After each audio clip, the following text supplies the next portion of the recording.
बहुत खतरनाक था। तो शील्ड ओपन है, अंदर रिएक्टर फट चुका है, रेडिएशन निकल रही है, उससे बोल रहे हैं बताओ ये रोके कैसे, अभी तक न्यूक्लियर रिएक्शन अंदर चल रहा था।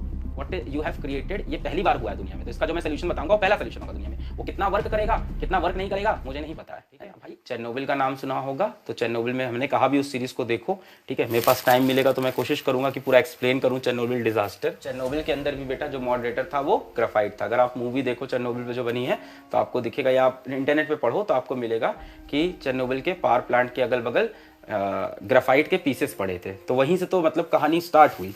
अब क्या हुआ कि जब चेरनोबिल डिजास्टर हुआ था तो उस टाइम पे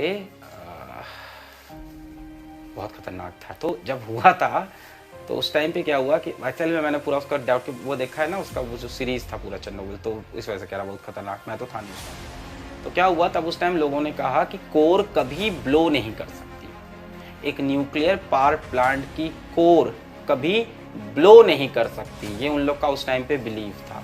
कोई साइंटिस्ट एक्सप्लेन ही नहीं कर पा रहा था कि कोर ब्लो कर सकती है, और इसीलिए चेरनोबिल एक्सप्लेन नहीं हो पा रहा था। लोग कह रहे थे कोर ब्लो, लोग बड़े कॉन्फिडेंस में बैठे थे।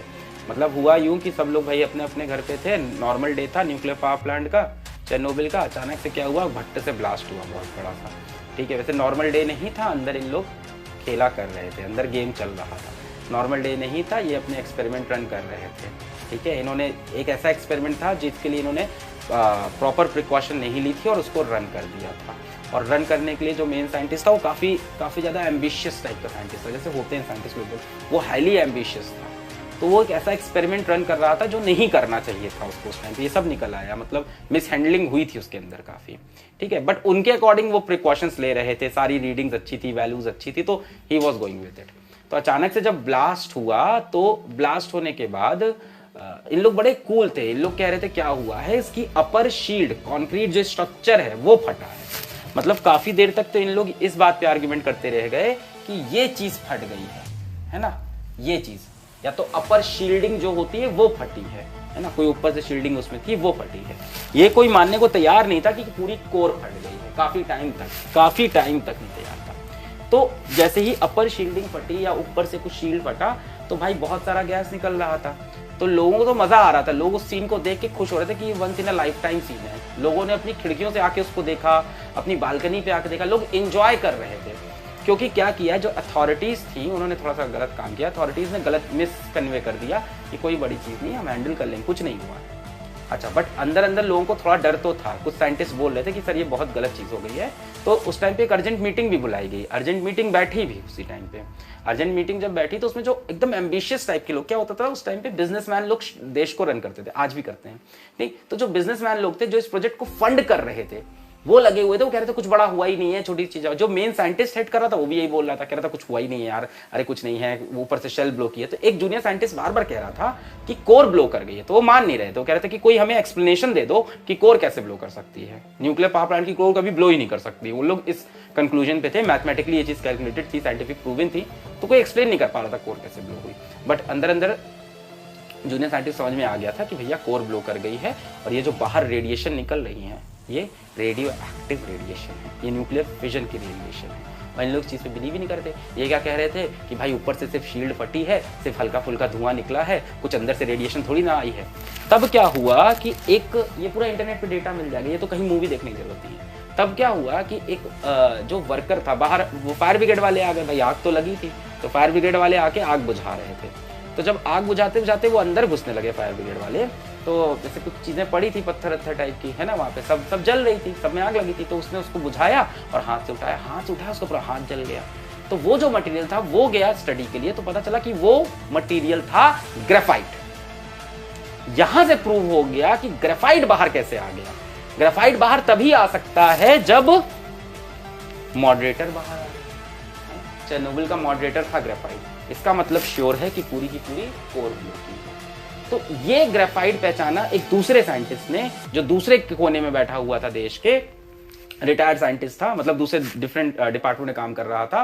तो उसको पता चला ऐसा कुछ ब्लास्ट हुआ है। तो उसने जब रिपोर्ट पढ़ी तो उसने कहा कि ये जो वर्कर है उसके हाथ में, अच्छा किसी ने उस टाइम अभी तक ये टेस्ट नहीं हो गया था कि ग्रेफाइट है, है ना, लैब से नहीं आई थी रिपोर्ट। उसने कहा कि ये वर्कर जिस तरह से उस मटेरियल को डिस्क्राइब कर रहा है, जिसका हाथ जला है उस मटेरियल से, जो इसने डिस्क्रिप्शन दिया है black shiny, that is graphite. तब उसने कहा कि भाई कोर ब्लो की है, अब आप लोग एक्शन लो। फिर जाके साइट विजिट की तो पता चला कोर ब्लो कर गई है। फिर भाई क्या, फिर तो तब भी इन लोगों ने बताया नहीं, अगल बगल के लोगों को तब भी नहीं पता चला। 1 महीने 2 महीने तक लोगों को बताया ही नहीं गया था।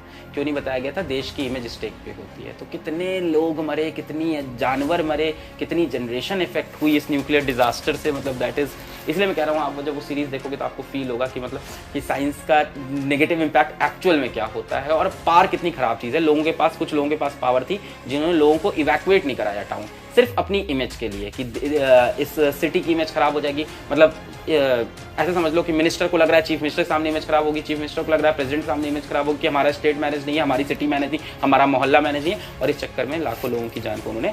अच्छा, जो चेरनोबिल डिजास्टर की नेट पे डेटा है कितने लोग मरे थे, तो शायद 34 लोगों की उन्होंने रिपोर्ट की है, 33 से 34 लोग, विच इज मतलब एकदम ही बोगस रिपोर्ट है ये, है ना। हजारों की क्वांटिटीज में लोग डेथ हुई है, जनरेशन बाई जनरेशन लोगों की डेथ हुई है, और बहुत दूर तक रेडिएशन गई है। ये रेडिएशन वहां से 400 किलोमीटर दूर अलग सिटीज में पहुंची है, उनको भी अफेक्ट की है ना। मतलब एक टाइम पे तो इन लोग को ऐसा लगने लगा था कि हमारे दूसरे देश से रिलेशन खराब हो जाएंगे, कि रेडिएशन दूसरे देश तक ना पहुंच जाए, तो उनसे रिलेशन खराब हो जाएंगे कि भाई आपकी तरफ से न्यूक्लियर रेडिएशन आ रही है।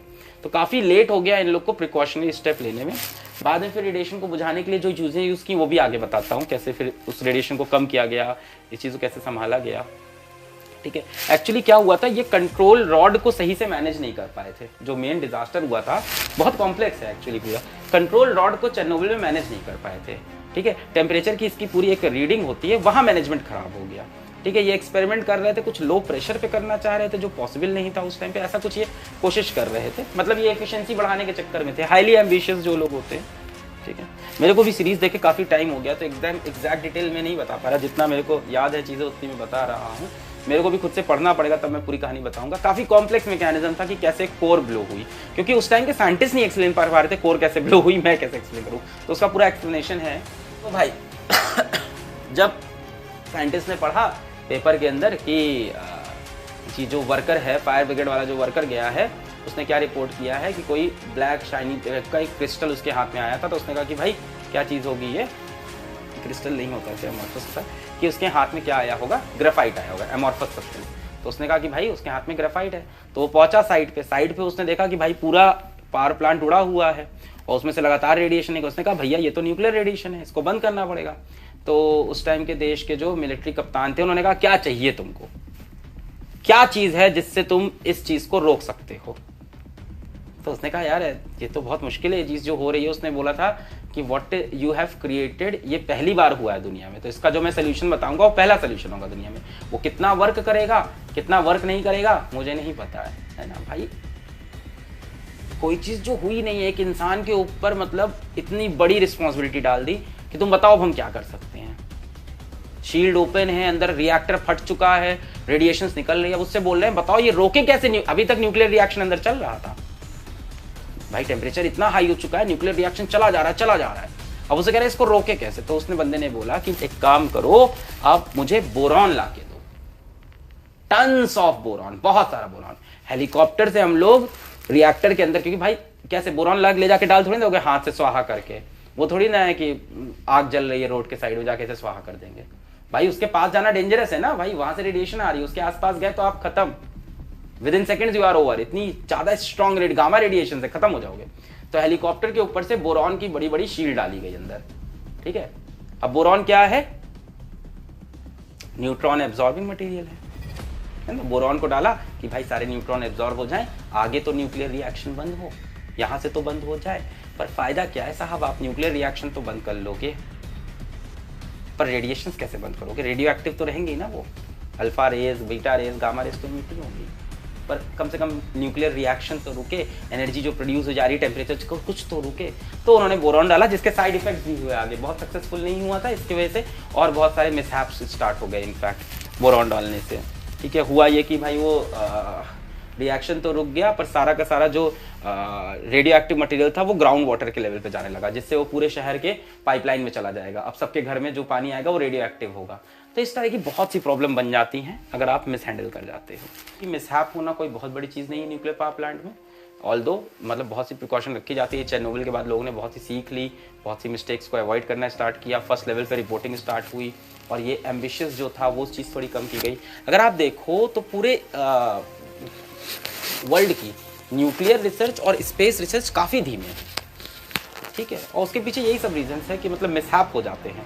एक मिसहैप होता है तो पूरा वर्ल्ड पीछे चला जाता है, क्योंकि कोई फिर अलाउ नहीं करता ना, किसी का घर वाला काम नहीं करना चाहेगा न्यूक्लियर रिएक्टर के अंदर, उसको पता है इतना बड़ा मिसहैप हो चुका है। और किसी भी देश की सरकार नहीं अलाउ करेगी ऐसा होना कि देश के नागरिक उसके लिए सबसे इंपॉर्टेंट है भाई।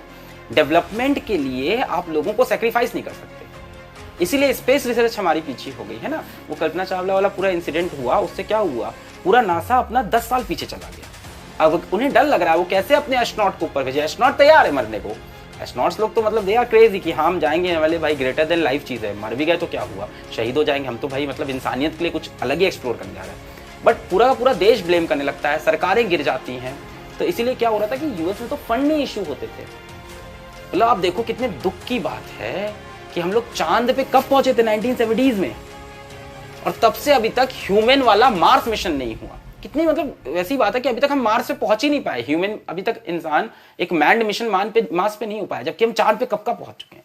तो यही सब होता है, जैसे ही कोई मिसहैप होता है पूरा का पूरा कंट्री, पूरा वर्ल्ड बहुत पीछे चला जाता है, फिर डर लगता है अगली बार ऐसा कोई स्टेप लेने पे। तो ये थी न्यूक्लियर फिजन की कहानी। इसके बाद इससे भी खतरनाक न्यूक्लियर एनर्जी का source which is nuclear fusion, जिसको आज तक हम लोग हार्नेस नहीं कर पाए हैं, जिसका कोई भी पॉजिटिव यूज हम आज तक नहीं कर पाए हैं, सिर्फ नेगेटिव यूज हुआ है हाइड्रोजन बॉम्ब के अंदर, ठीक है। एटम बॉम्ब से भी खतरनाक हाइड्रोजन बॉम्ब, फिजन बॉम्ब से भी खतरनाक फ्यूजन बॉम्ब। तो पढ़ाई करते रहे, ऑल द वेरी बेस्ट।